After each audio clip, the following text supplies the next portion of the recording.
horse friends, and welcome back to The Imperfect Equestrian. This week I thought you might like to join me in having a look at some of the training I've been doing recently with JJ. We've been taking part in the Top Barn 12-week challenge. We're on the last week of it now, and these are some of the tasks that we've been doing to earn some hours. We've been taking the opportunity to practice some schooling and some things that we need to learn, some basics that we can practice more in the field than out hacking on the road. Whilst I do train my horses, I'm not an expert in schooling horses at all. So what you see here is probably not that pretty, but we do get to a result in the end. So come join me and see what we've been doing. I kinda adore you, but don't get too proud. You're like my favorite snack, I won't say it out loud. I won't say you're perfect, we all know you're not. But hey, you're the best kind of way that I got. In this first session, you can see that we've moved away from going up and touching objects like we have done in a previous video to we're just riding freely around the field. I've kept the objects in just in case I feel like I need to go up to there for safety at any point. Here's a shot from behind her ears, going to give you a little bit more feel of the energy that I deal with in the field. So you can see sometimes she's a slight bit speedier and sometimes she's nice and calm. Nothing too much really, but obviously when you're in a nervous disposition you can feel a little bit nervous and unsettled about it. I walk around freely and I test out some things like can she stop easily. So she does nicely here, and that makes me feel a lot better about it. So I'm basically just trying to see how well she moves around the field. Can she stop? Can she start? Will she listen to trot? We try our first little trot here, and as you see, she doesn't really go very far on this first trot, and she gives up straight away. So I don't push her because it's a new kind of area to her. Obviously she's been in here a little bit, but not a lot. And we just continue on and move on to try something else. So we try trot again a little bit later on, and here we have a little bit more success with the trot. But you'll notice that as we come to turn at the end, she drifts out quite a lot in the shoulder. I bring her around to try again, so we go off in trot again, this time slightly downhill. That may actually assist her. And then as we come round, we turn a slightly more gradual turn, and it seems to be a little bit more successful. Trotting well here, she's doing really good. Very proud of her. And a nice long trot. You can see how brave we're being, both of us, exploring quite a large section of the field, and she turned quite nicely on that turn as well. As we approach this corner and turn here, she drifts out a bit through the shoulder, she's not very well balanced, and we lose a little bit of momentum. But we just carry on and we can try again shortly. Here I'm being brave again, down the opposite end of the field, quite far off, and just exploring the entire space. Now with this you'll see I trot across, and again we very much lose the trot through the shoulder, but some of that is that she wants to go to the gate, so it's a little bit of a battle of the mind as well as her physical balance. And I'm not telling her off for it, we just correct it until she turns, and then I release and let her walk forward again.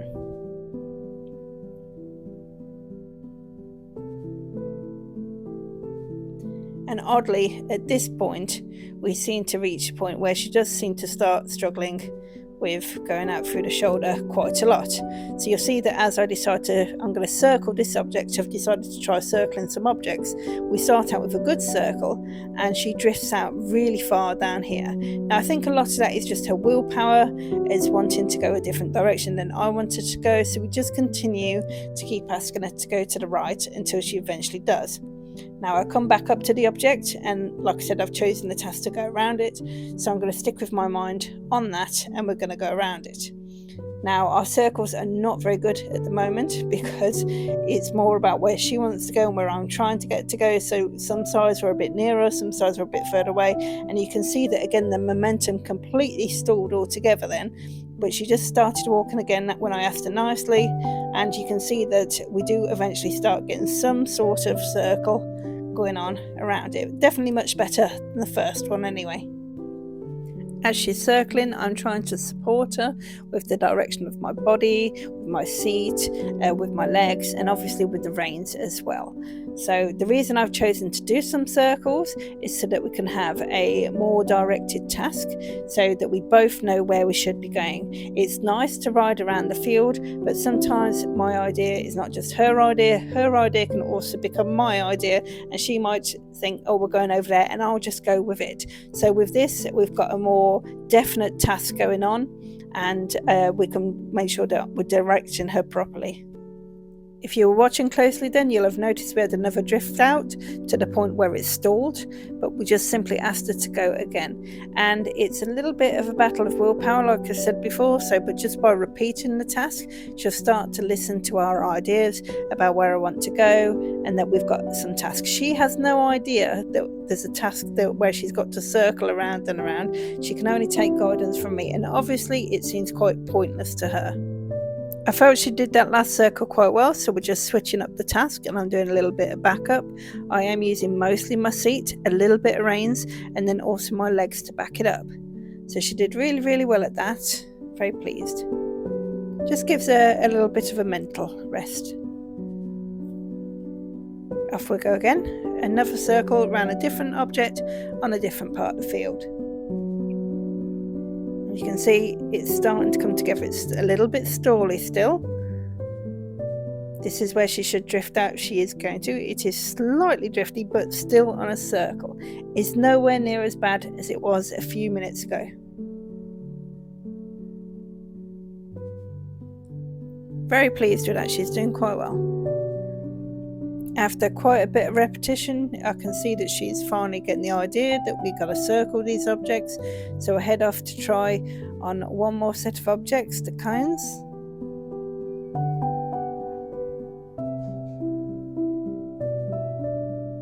So as I'm doing a circle, I'm trying to picture a line on the floor in front of me, and I'm trying to line up my hands and my body and my feet all with that line. So the idea is if she drifts out the line, there's pressure on the outside. If she drifts in, there's pressure on the inside. But as you can see, we still end up with some very egg-shaped circles. But much, much improved to what they were previously. She stalls a little bit there. I give her a tiny tap just to reinforce my leg.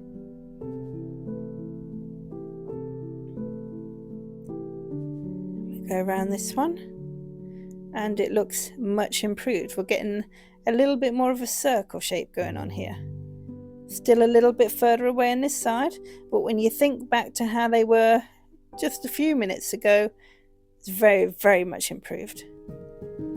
Now here we have an entirely different session, and in this session I am in the round pen, and I believe I'm about to practice backing her up. So I'm just getting her into position because I thought the camera couldn't see her properly. Give her a nice stroke and a rest, and now I've moved around a bit, it's just good to set that bond in with her, tell her that it's a good place to be, so that hopefully she'll just keep wanting to come back to me. So I send her backwards with a little bit of energy from the stick, and also my body is quite upright. She did really well there. I want her back just a little bit more, that's it. And I allow her to rest for a moment there to tell her she did a good thing. I'm watching her, I'm looking, her ears are forward to me. She's looking like she's ready to come back in, so I ask her back in. If I ask her before she's ready, sometimes she gets stuck out there a little bit. So I could tell then that her body was wanting to come back in. I took the opportunity. She did really well. So then we decided to try a few more ground bits, and here we're doing the hindquarter yields. And with this, I'm hoping the front end stays a bit more still than this, but it doesn't. And we're looking for the back legs to cross over. She's still really learning this manoeuvre, so you'll see as I go round to the other side that I don't just push her back end, I'm slightly supporting her front end by pulling the rope just a tiny bit to bend her neck, and then also applying pressure kind of where the crossover hair is on the side or where my foot would go. And she does manage to cross over her back leg, so I'm pleased enough with that. It's good enough for now. I give her a treat. So then I'll go from that to try on the front end, and it's a similar principle. I want the back end to stay more or less still and the front legs to cross past each other. She's doing really well at this. She used to really struggle with this and just walk forward. So she's learnt not to go so much forward. And sometimes I still have to apply a little backwards pressure. So I have my hand on the noseband of the halter. So if I need to push a little backwards, I can keep her weight pushed backwards. She basically has to shift her weight backwards to be able to move her front end over. So we're looking for that proper crossover. There we go. Was near enough. Like I said, she's still really learning these manoeuvres. They're quite new to her. I'm definitely pleased with how she did there though. Now here we have a fun little bit. It's the same session, and I'm asking her to do some circles with some changes of direction, backing up, etc. But what you might notice here is I've had a phone call and I'm on the phone. So she's really having to take the responsibility of staying on her own circle, staying out and doing the paces that I've asked her to do. She did an excellent job at this. I was really pleased and proud of her. As you can see, I'm managing to ask her which direction to go, but nothing more than that really. Just move into a completely separate session now. I've sped this up a little bit so you don't have to watch for too long. But after I've mounted, I basically do a bit of a hurry up and let's wait exercise. I do a couple of lateral flexes with her head where I give her a treat down there. But other than that, I'm basically just sitting on her. It's a really good exercise. So just, once you've mounted off, not rush anywhere. Just get used to standing still. You never want to be in a position where you get on and they're rushing off before you're ready. So then I take her off and she's going off relatively calmly, and I'm planning on just staying down in this little safe zone where she likes to be near the gate, and we're going to do some manoeuvres work. Now you saw us doing some backups, and you've seen us doing some hindquarter and forequarter yields. That's basically what we're going to try. So there I just did a backup, and when I do a backup at the moment, what I do is I kind of use my body to stop her. You'll hopefully see this in a second. Then I collect the reins a little bit, take my weight back, and if I need to, you can see my feet vibrating slightly just to give her a signal to back up. I'm also using a verbal signal for backing as well. Ideally, I would be teaching that more in a hackamore, but she's just not very responsive to a hackamore at the minute. We're still learning how to do that. Now here I'm going to try a hindquarter yield. She's hardly done any of these ridden at all, so she's very drifty at the moment, and I'm kind of stopping any time I feel she's got something towards what I was asking. So the other way around, I was a little bit quick with the rein there really. Didn't quite get a full cross, but it was towards the right idea. Now I think I'm taking a weight back, so I'm going to be trying a forequarter yield. This is the very first time she's ever tried one of these, and you can see it's going completely wrong. She just doesn't understand what I'm asking. So I just stay steady, and I got some sort of turn with the front end, so I'm rewarding her for that. So when she's getting it wrong, I'm not pulling harder, I'm just trying to kind of lock into the position that I'm in. Give her an extra bit of guidance across with the front rein, and also support with my offside leg nearer the front. She did really well on that one. That's it. Lovely. A little bit forward drifty, but you can see she managed to move across a bit. Ooh, close. She's doing really well. She has tried the hindquarter yields a couple of times before in the past, but this was literally the first time we were trying these forequarter yields. And to be able to do it, she needs to shift the weight backwards. I'm not asking her sideways at this point, she's just getting confused. That is something we have done. She's throwing her head around because she's a bit confused, not because anything's too tight. There we are.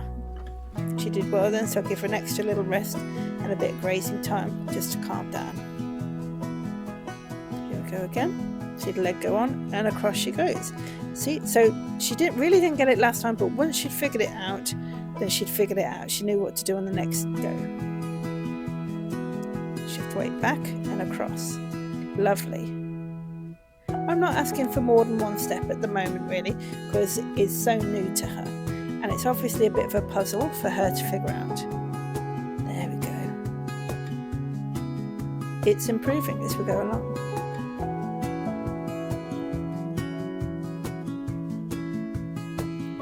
Looks like we're going to try a backup again, and here I'm going to be trying to keep the reins a little bit looser, so less with the contact with the rein and more with just the body. Still needed a little bit of backup with the rein then, but mostly got it. Very good girl, JJ. It's important whenever they make a step in the right direction to really let them know, tell them they're good and stop and stroke them, maybe let them graze or give them a treat or some sort of reward. We can ask for more steps later on. So we're going to go for another hind quarter yoke again, so lateral flexion in front and asking for the rear legs to go over. We're not getting a full cross, but you can see generally the back end is going in the right direction. We will improve these as we go along. It's really hard when I'm on board to feel when she actually crosses over. So it's like that's some lovely crossing there, but I don't think I realised straight away. It felt more like a step sideways, although she is crossing under, and that felt like a cross under, so I stopped there. It's really hard to tell.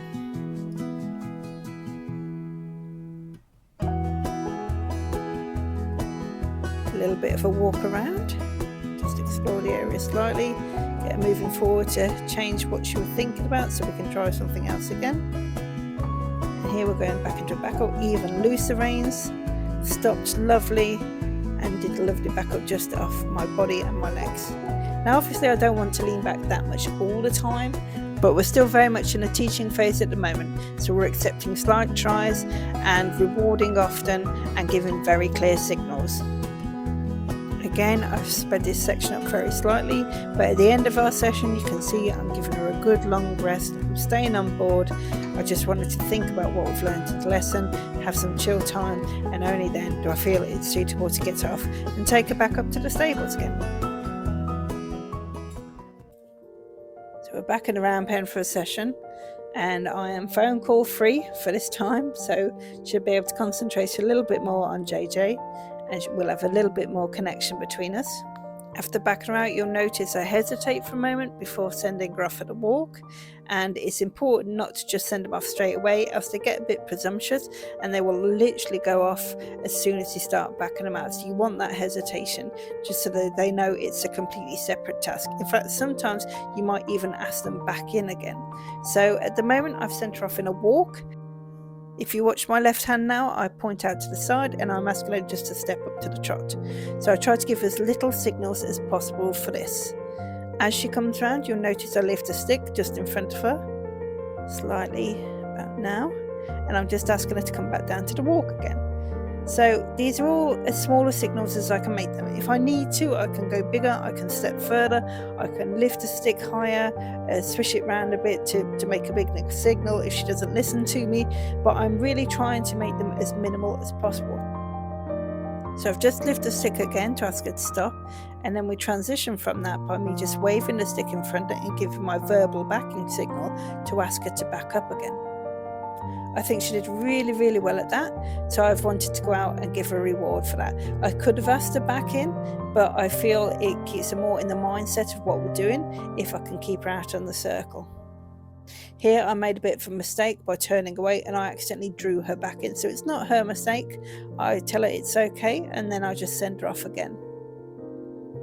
We've changed direction, taken advantage of the situation. I ask her back up into trot again. And with these circles, it's very much a case of I'm asking her to maintain gait and maintain direction until I give her some sort of notification that I want her to do something else.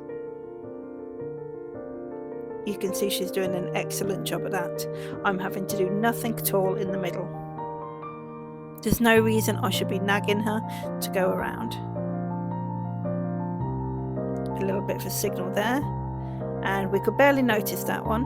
And again for the backup, now I am waving it a bit more, but in an ideal world you wouldn't even be noticing anything I was doing and it would all look like an invisible communication, and that's what I want to work towards with her. For how long she's been doing circles, I think she's pretty advanced for her time period learning. I wouldn't say her level because she could be a lot better, but yeah, she's doing quite well. That was us trying a canter. Sometimes she's quite balanced and can do a whole circle now, but she has been struggling lately, especially if she gets a little bit emotional or if her energy's up too high. Mostly to do with balance again. So for change of direction, I draw her in and then walk back out to the space again. And again, ideally I'd build this up to just a single step back, but currently I have to take quite a few step backs to get her attention. We're trying to get to canter again the opposite way, and we achieve a few steps, but you can see how quickly she breaks back into trot. Another change of direction towards me. And I think both changes of direction were quite even today. Sometimes you can find one way a little bit easier than the other.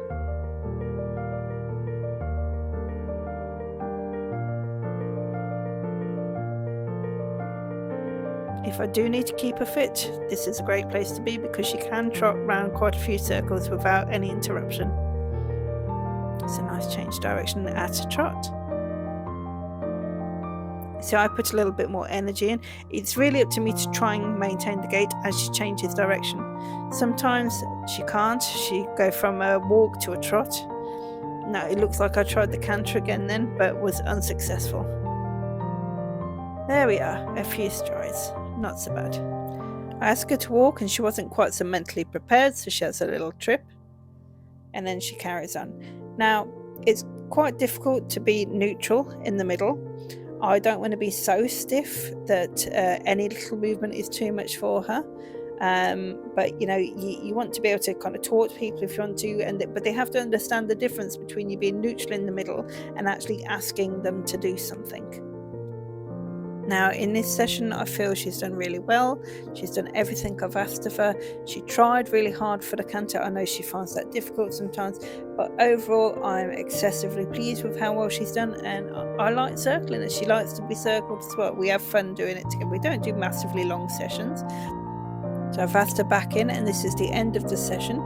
Usually once I've asked her back in, I will not ask her to do anything else at all after. So she knows that to bring her back in is a reward for it. So here we are. I've sped up this piece so you can see we are literally just spending time together, and I can tell you that this was about 3.5 minutes that we stood together for, and I'm just looking for her to kind of calm down, show some signs of licking and chewing sometimes, not always. Here she's eating the grass, sometimes she'll yawn, and it's just a bit of bonding time to show that we don't just work and put her away. Thank you so much for joining us. It'll be a really interesting video to look back on in the future and see just how far that she comes. So we'll see you again next time. Bye.